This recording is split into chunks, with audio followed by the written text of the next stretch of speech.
This video is for theme modeling and simulation, unit manipulation, and this is video 5. In this video tutorial, I'm going to show you how to use some of the tools in Pixlr.com to create your spot the difference. So you should have already got your image from Google Images. The image needs to be a crowded or busy image with lots going on, and it needs to be of a good quality. So I've already got mine. I've put it into Pixlr.com and you can see that this is the picture. Now what I need to do first of all is, if you've brought your picture in from a website, you should see it appear here in the layers. So this little thumbnail here represents this picture. But you can see that this layer is locked, which means that I can't do anything with this layer until I unlock it. So the first thing that I need to do is double click to unlock the layer. So I'm just going to do that, and you can see that I've now unlocked the layer. If you remember this tick here, this tells me that I can see this layer. So if I take the tick off, I can't see that layer. So that's what that does. Now the first thing I need to do is actually duplicate this layer, and let me explain why we need to do that. If you think about a spot the difference, you always have the original image and then you have it against the image that has been changed. So in that sense, we actually need this image twice. We're going to have two copies of it. One copy we're not going to touch, and the second copy is where we're going to make all of our changes. So to duplicate a layer, it's really simple. All we do is we right click on the layer and we go to the top option that says duplicate layer. And you can see that all that that's done is it's created an exact copy of each layer. Again, I can take the ticks off. So as you can see, it looks like nothing's happened, but if I take this tick off, I've hidden this layer, and if I take this tick off, I've hidden that layer as well. Now what's going to be quite difficult if we leave it like this is getting confused between which layer is which. So which is the one that I'm not touching and which is the one that I am. So a good idea is to actually label these layers and change the names of them. So what I'm going to do is, this very bottom layer here, I'm going to double click on it, and what that will allow me to do is change the name of this layer. Okay, so this one I'm going to call original. That layer there I am not going to touch. This layer I'm going to rename, and I'm going to call it changed. So this is the layer that I'm actually going to change. Okay? Now remember, just because I've actually renamed these layers doesn't mean that I can't accidentally click on the changed one and work on that. So what my advice would be is this: make sure that whenever you're working on your image, make sure that it's the original layer that is blue. Because if whatever layer is blue means that's the layer you're working on. Okay, so if I rub something out on this layer, then it will rub out on this layer. Let me just show you what I mean. I'm just going to take the tick off of this one. I'm on the blue layer, I get the rubber, I rub it out. You can see that I have rubbed out this layer because that's the one I'm using. Okay, now I'm just going to undo that by using the history palette. I'm going to click up one, and that will undo what I've just done. Now then, watch this. If I bring this layer back so that I can see it, and then I make this layer the blue one, and then I rub out, you'll notice that what I've done, if I take this off, you can see that I've not rubbed anything out on this layer, which is what I was supposed to do. What I've actually done is, if I bring this layer back and untick this, I've actually rubbed out the changed layer. Okay, so what I'm trying to highlight there is that whatever layer is blue is the layer that you are working on. Okay, so make sure that whenever you're making your changes to this image, that it is the original layer that is blue. Okay, right, in fact, for this example, I'm going to actually take the tick off of the changed one because I don't want to see it yet. Okay, right, what you need to do now is you need to look very carefully at your picture and think to yourself, what could I do to this picture to create my spot the difference? Now remember, when you're using spot the differences, sometimes the differences are very obvious. Okay, so for example, if I decided that what I'm going to do is I'm going to remove this castle. Now that would be too obvious. So that would be a very obvious difference to spot. What you need to do is you need to identify subtle things that you can change. Now that doesn't mean change something extremely difficult and make it impossible for the person to find it. For example, if I took out, I don't know, if I zoomed in, for example, if I use my zoom tool and I zoom in all the way over to this leaf and I scroll across, and let's say if I took a tiny little bit off of that leaf and then expected someone to spot that difference, that would be too difficult. So I've got to make changes to the image that are subtle, not impossible to find, but not too obvious either. So, just going to zoom back out. I'll show you how to zoom in and zoom out in just 1 minute. So I'm just going to have a think. I'm going to have a look at the image and I'm going to think, right, what can I do first? Now then, I think the first thing that I'm going to do is, you see this sort of shield shape here, this oval with the castle inside it.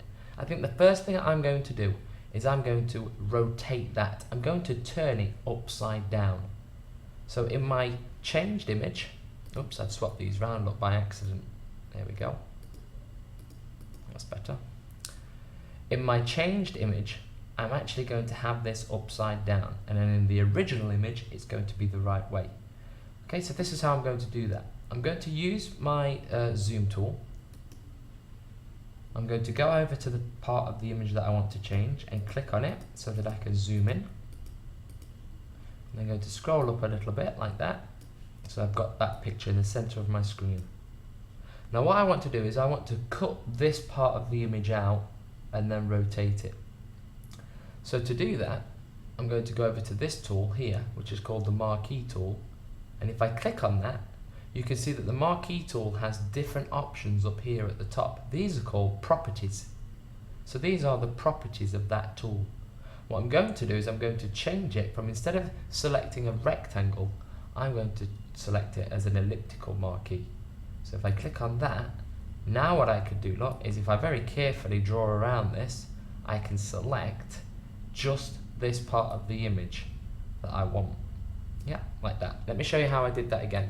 All I did is I started my click up here and I dragged it down. Now it can be very difficult to drag exactly around the shape.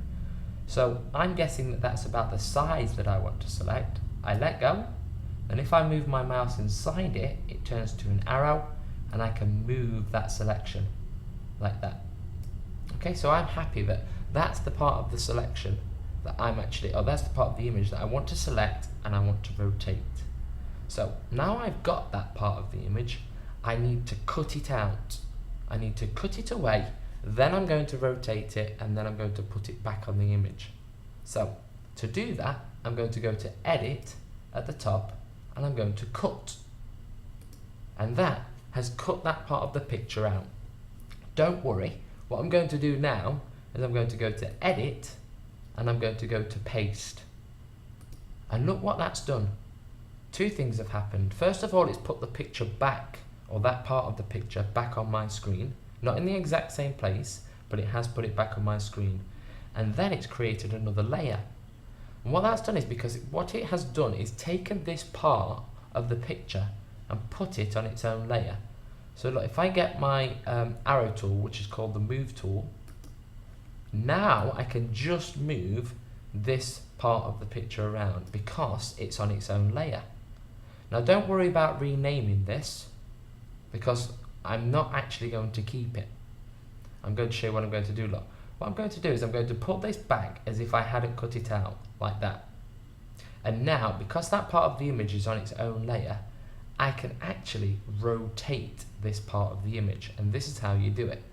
You go to Edit and you go to Free Transform. Now I couldn't have done that before, because if I'd have selected the whole image and clicked on Edit Free Transform, it would have rotated all of the image, and I only wanted to rotate this part. So I had to cut it out of the picture, paste it onto its own layer, and now if I move my arrow to the top right hand corner here, you can see how it changes to a circular arrow. I can now click, drag it round and rotate that part of the picture. Okay, and I'm going to do that very carefully, like that. And then I'm going to press Enter on my keyboard. and that has rotated that part of the image. Now then, that's not finished, because what I need to do now is I need to put this bit that I've cut back onto this changed image. So I need to join these two together. Does that make sense? Otherwise I'm going to have lots and lots of layers, and I don't want lots and lots of layers, I just want two. So I need to put this change here onto this layer. And to do that, all you do is you right click on the layer that you want to put back onto the original, and you can see here, look, that I can merge down. That means merge this layer with this layer. So I'm going to right click and merge down, and that puts this little bit onto the change layer. So now if I try and move this, I move the whole image. See? So I'm going to zoom back out. To zoom out, if you click on the zoom tool, and then you need to keep hold of the shift key on your keyboard so that the plus sign on the magnifying glass changes to a minus, and then you need to click and it will zoom out. So click your mouse. Remember, if it's a plus sign and you click, it zooms in. If you keep hold of your shift key, it turns to a minus sign. Click and you can zoom out. Just going to zoom in one more. There we go. Now let's have a look.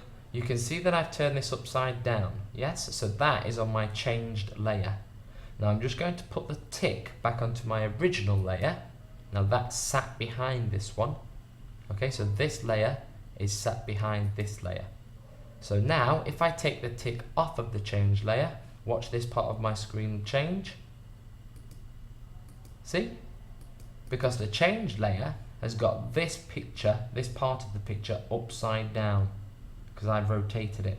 And if I untick that, this is the original. So I can now see this image here is this. So I'm seeing behind it. Does that make sense? So if I put the tick back, I'm seeing this layer. If I take the tick off, I'm seeing what's behind it, which is this layer. And you can see that I've made a very subtle change.